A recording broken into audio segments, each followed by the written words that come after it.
The afternoon sun hung low over the small neighborhood park, casting long shadows across the playground where laughter usually lived freely. Children ran between swings and slides, their voices rising and falling like birds in flight. But not all laughter is kind. Sometimes, it cuts deeper than silence. On this particular day, a young boy sat alone on a bench near the edge of the park, his shoulders hunched, his eyes fixed on the ground. His legs didn't move the way other children's did, and the brace beneath his jeans was a constant reminder that his body followed different rules. To some, that difference became an excuse. 3 boys circled him, their words sharp and careless. They laughed at the way he walked, at the way he spoke, at the way he dared to exist in their space.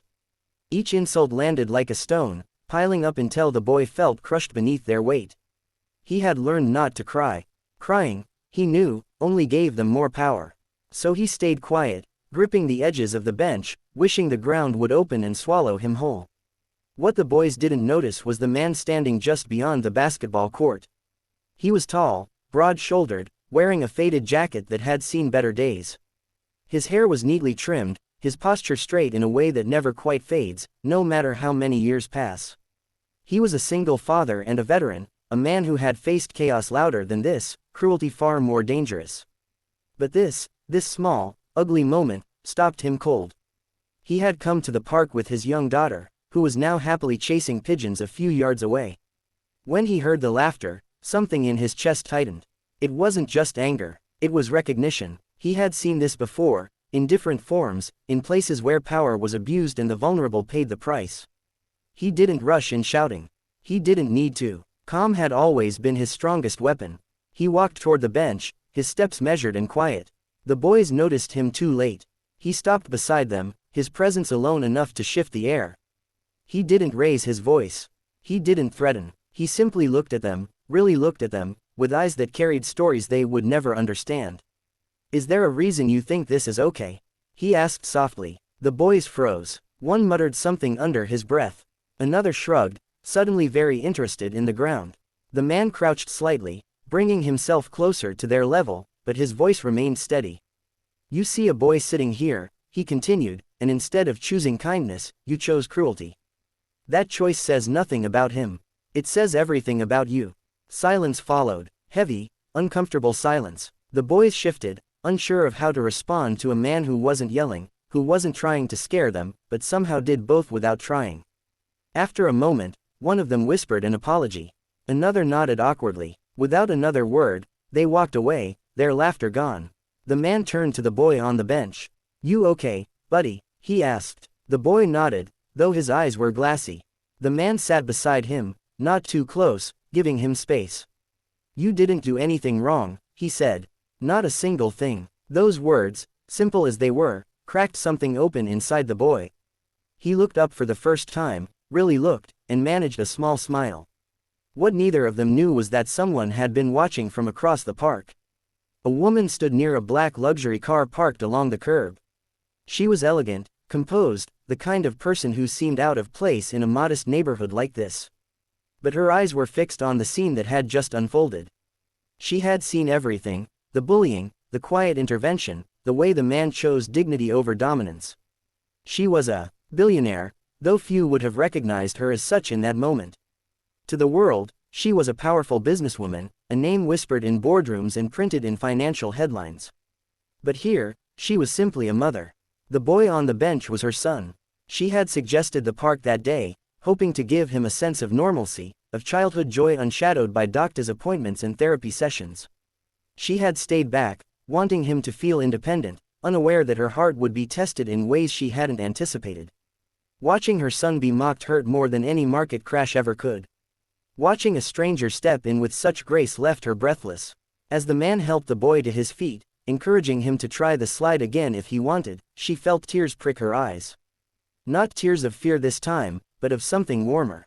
Hope. She approached them slowly, not wanting to startle her son. "Excuse me," she said gently. The man stood immediately, respectful, instinctive habits kicking in. "Yes, ma'am," she smiled, her voice steady despite the emotion beneath it. "I just wanted to thank you.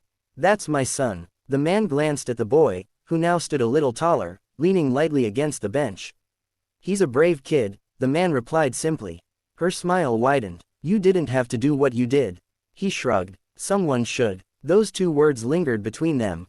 Someone should. It was such a simple philosophy, yet so rare in practice. They talked for a few minutes, nothing grand, nothing rehearsed. She learned he was a single dad, raising his daughter alone since his wife passed away. He learned her son loved space documentaries and dreamed of becoming an engineer one day. She didn't mention her wealth. He didn't ask about it. In that space, titles didn't matter. Before she left, she asked for his name. He told her. She introduced herself, still without revealing who she really was. She didn't need to. What mattered was the moment, not the resume. As she walked back to her car, she looked over her shoulder one last time. The man was now pushing his daughter gently on the swing, the boy with the brace watching nearby, smiling as if the world felt a little safer than it had an hour ago. In the days that followed, she couldn't stop thinking about him. About the way he stepped in without hesitation. About the quiet strength in his voice. She realized something that surprised her. Despite all her resources, all her power, she couldn't buy what he had given her son that day. She couldn't purchase dignity. She couldn't invest in courage. Those things came from character. A week later, she arranged to run into him again, this time at a small community cafe near the park. Their conversation flowed easily, laughter mixing with shared stories of parenting struggles and small victories. Over time, truth surfaced. She told him who she was. He was shocked, of course, but not impressed in the way many people were. He didn't treat her differently. That, more than anything, sealed something in her heart. Their connection grew slowly, carefully, built not on wealth or status but on respect and shared values. He never saw her as a billionaire first. She never saw him as, just, a single dad. To each other, they were simply two people who believed kindness mattered. For her son, the change was profound. He walked with more confidence. He spoke a little louder. He believed, perhaps for the first time, that there were people in the world who would stand beside him, even if they didn't know him. For the veteran's daughter, there was joy in seeing her father smile again, in watching a family expand not through obligation, but through choice. This story isn't about a billionaire finding love or a veteran playing hero. It's about the quiet moments that define who we are. It's about choosing to stand up when it would be easier to walk away. It's about understanding that strength doesn't always shout, and courage doesn't need an audience. In a world often obsessed with power and recognition, the most powerful acts remain invisible until someone decides to look. A man stepping in, a mother witnessing hope, a child realizing his worth. These are the moments that ripple outward, changing lives in ways no headline ever could. And perhaps that is the greatest reminder of all. Ordinary heroes walk among us every day. They don't wear capes or chase applause. They simply see injustice, and instead of asking, "Why me?" they quietly say, "Someone should."